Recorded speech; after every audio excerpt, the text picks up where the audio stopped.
En 2014, después de escuchar todas las historias de terror acerca de la Deep Web, quería probarlo yo mismo. Lo cierto era que no esperaba nada más que sitios de estafa para contratar asesinos a sueldo, personas que solicitan pornografía infantil y algunos mercados clandestinos de armas y drogas. Sin embargo, me preparé para lo peor y francamente estaba más preocupado por tener problemas con las autoridades que por tener mi mente traumatizada para el futuro cercano. Pero la verdad es que nada me podía preparar para lo que vi. Eran sobre las 8 de la tarde cuando comencé mi búsqueda. Por supuesto, si no eres experto en el tema, no hay un Google en la Deep Web. Solo hay lo que se conoce como una wiki con muchos enlaces. Estos enlaces son diferentes a los enlaces a los que estás acostumbrado. No tienes forma de saber lo que hay detrás de ellos. Solo son números y un .onion al final, en vez de un .com u otra cosa similar. Fue aburrido al principio. Había muchas páginas web muertas o abandonadas, aunque me topé con muchas páginas web de mercados al estilo eBay para armas de grado militar, diversos servicios y por supuesto muchas drogas. Me encontré salas de chat donde vi un lado más oscuro de las personas del que podía imaginar. Personas enfermas, amenazando a otros y solicitando pornografía infantil. Imagina en las personas que caminan por las calles oscuras de un barrio malo, pero con todo lo que desean al alcance de la mano. Era realmente repugnante. 2 horas más tarde, me encontré con un sitio que puso fin a mi pequeña aventura por los páramos de la conciencia humana. Parecía una página web de una secta, con poca información aparte de una dirección de correo electrónico y algunas tonterías religiosas. Sin embargo, había un vídeo incrustado en la página de inicio del sitio. Como un niño ingenuo, hice clic en play sin preocupación alguna. El vídeo parecía antiguo, a lo mejor grabado a mediados de la década de los 2000. Era un hombre con una máscara y un cuchillo. Tan rápido como apareció esa escena, otra se presentó. Estaba cortando lo que parecía un animal de manera similar a un carnicero. Fue entonces cuando me di cuenta que no era un animal, sino que era un cuerpo de un ser humano. Estaba cortando las piernas al nivel de las nalgas. Una nueva escena se sucedió después y mostró la decapitación de la cabeza. Y luego otras escenas comenzaron a sucederse después. En una escena, el hombre con la máscara estaba seguida de una imagen con una iglesia y un símbolo extraño.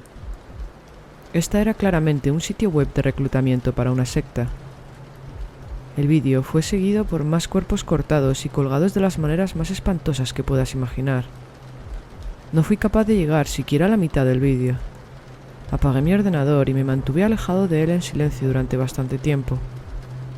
Esta fue mi primera y última visita a la Deep Web. Nunca he contemplado volver.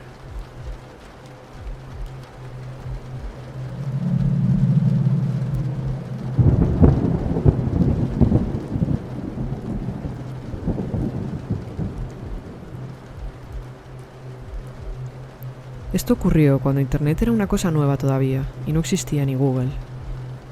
Las páginas web eran en su mayor parte HTML y JavaScript muy básicos. Solo algunos foros de Internet y páginas de bancos tenían algo parecido a una estructura HTML como la que conocemos ahora, con programaciones front-end y back-end.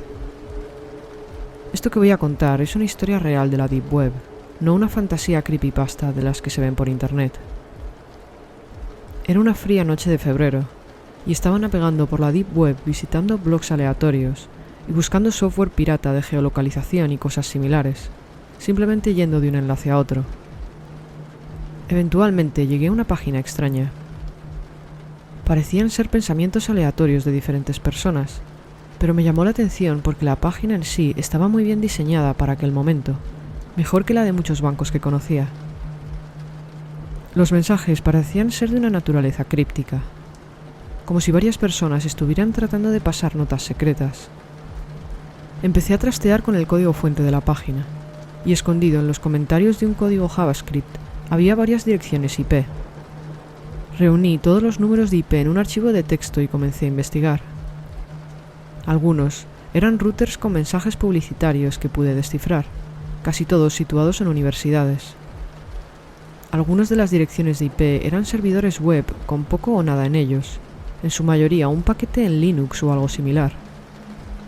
Finalmente, encontré un servidor web con un enorme directorio de archivos HTML e imágenes en formato TIFF, con algunos subdirectorios más pequeños que contenían archivos de texto. Investigando un poco, rastreé el servidor al estado de Colorado. Los archivos HTML parecían ser registros de un psiquiatra o un profesional de una institución mental. Las imágenes eran de faxes aparentemente de naturaleza militar, que parecían experimentos del ejército. Mientras estaba navegando entre subdirectorios y estaba regresando al directorio raíz, me di cuenta de que en la parte superior había un archivo HTML que no estaba antes. El archivo tenía de nombre 1-hola.html. La marca de tiempo que aparecía en el archivo era de ese mismo minuto, lo que quería decir que acababa de ser creado. Lo abrí y había un mensaje de texto que leía: "Te estamos observando". Era un texto sin comillas y todo en minúsculas. De repente, me di cuenta de que la webcam de mi ordenador tenía el piloto rojo encendido y que por tanto la cámara estaba encendida, es decir, que alguien me estaba observando. De repente me sentí muy expuesto, pero antes de que pudiera hacer nada el servidor se cayó y mi webcam se apagó. Desapareció por completo. Por más que busqué, fui incapaz de encontrarlo de nuevo. Honestamente, creo que probablemente fue lo mejor que podía haber pasado. Lo que encontré allí era claramente ilegal y peligroso.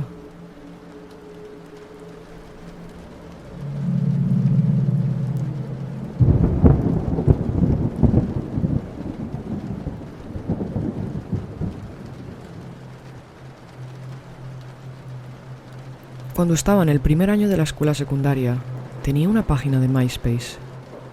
Ahora suena algo arcaico, pero entonces era la red social que usaba todo el mundo. Una noche recibí una solicitud de amistad de una chica que no conocía. Por su foto de perfil parecía ser una chica muy guapa. Me envió un mensaje y empezamos a hablar por chat. Teníamos un montón de cosas en común, y era una chica con la que era súper fácil hablar. Después de unos días así, las conversaciones empezaron a subir de tono. Un día, ella me sugirió que intercambiáramos fotos desnudos.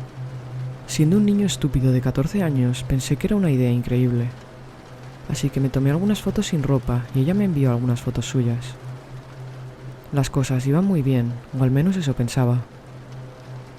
Después de un par de días, dejó de repente de enviarme mensajes, y yo no le di ninguna importancia. Una semana después, de la nada, recibí un correo electrónico de alguien que no conocía. Decían que habían comprado mis fotos de desnudos en la Deep Web y que si no le contestaba se las iba a enviar a todos mis conocidos. Yo empecé a enloquecer. No tenía ni idea de qué hacer, así que empecé a hablar con él. Al principio, este tipo trató de decir que era un chico de mi mismo instituto, en concreto un estudiante de último año. El tipo me exigió que me conectara a mi ordenador todas las noches a las 9 de la noche y hablara con él por Messenger, o de lo contrario todo el mundo me vería desnudo. Esto continuó así durante algunas semanas, y las cosas comenzaron a empeorar progresivamente. En un momento dado, quedó claro que no era un chico de mi instituto. Era un hombre adulto y un completo psicópata. Una noche, estaba en casa de un amigo, y la única persona que había en mi casa era mi hermana. Por la noche, de repente mi hermana me llamó por teléfono y me dijo que un tipo había llamado a casa insistiendo en hablar conmigo y se había enfadado mucho cuando le había dicho que no estaba en casa. Unas noches más tarde, no pude conectarme al Messenger hasta la medianoche y en cuanto me conecté, el primer mensaje que me envió el hombre decía lo siguiente: He estado sentado frente a tu casa admirando tu bandera de Winnie the Pooh y tratando de mirar por la ventana de tu dormitorio. Me quedé helado. Mi madre siempre coloca banderas diferentes en función de la época del año, y en ese momento teníamos colocada una cursi bandera de Winnie the Pooh por el día de San Valentín en la puerta de mi casa. Estaba claro que sabía dónde vivía, y eso me dejó aterrado. No entendía cómo podía saber esa información. Hasta ese momento, no le había dicho a nadie sobre este tipo. Solo esperaba que en algún momento se fuera de mi vida. En ese momento, estaba tan asustado que decidí despertar a mi hermana y contarle lo que estaba pasando. Ella insistió en que llamáramos a la policía, pero yo estaba convencido de que podía hacer que dejara de molestarme y que la policía no era necesaria. Mi hermana, viendo que no entraba en razón, decidió despertar a mis padres y contarles lo que estaba pasando. Mi madre inmediatamente se asustó, con razón, y llamó a la policía. La policía tardó poco en llegar y hablé con ellos un rato. Les mostré algunos de los mensajes que me enviaba y elaboraron un informe policial. A partir de esa noche, simplemente lo ignoré por completo y acepté el hecho de que el mundo iba a verme desnudo. En los meses siguientes, recibí varios mensajes de chicas que no conocía y que me enviaban fotos mías al azar. Estaba muy avergonzado y tenía miedo de ir al instituto. Al parecer, el hombre iba diciendo a mis contactos de MySpace que yo le había enviado las fotos y que era gay. A esa edad ese tipo de cosas pueden afectarte mucho.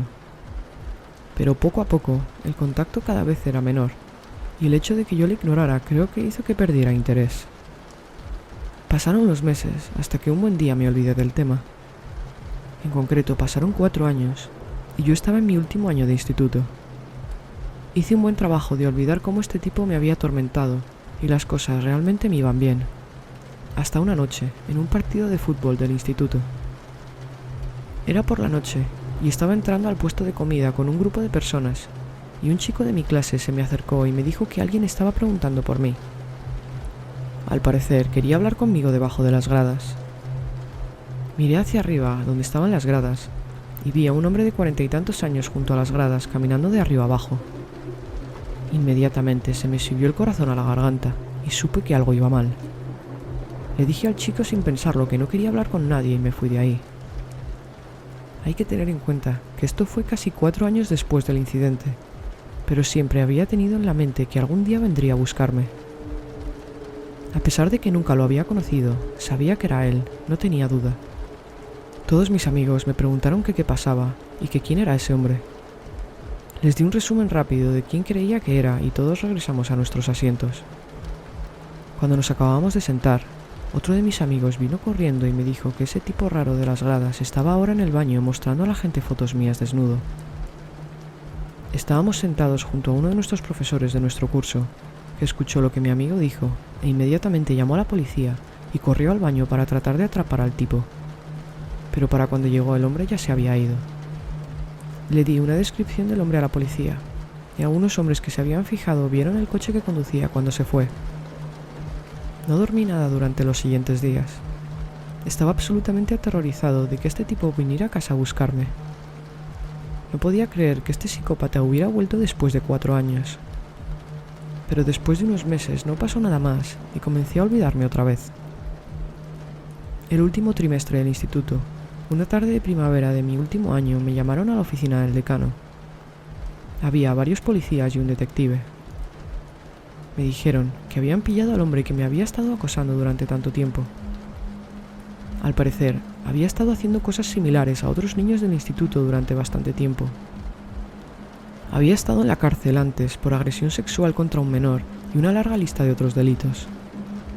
Los policías encontraron literalmente gigabytes de pornografía infantil en su ordenador, así como toneladas de evidencia de su obsesión conmigo. Después de un largo juicio, ahora está en la cárcel hasta el año 2037 y con suerte fuera de mi vida para siempre.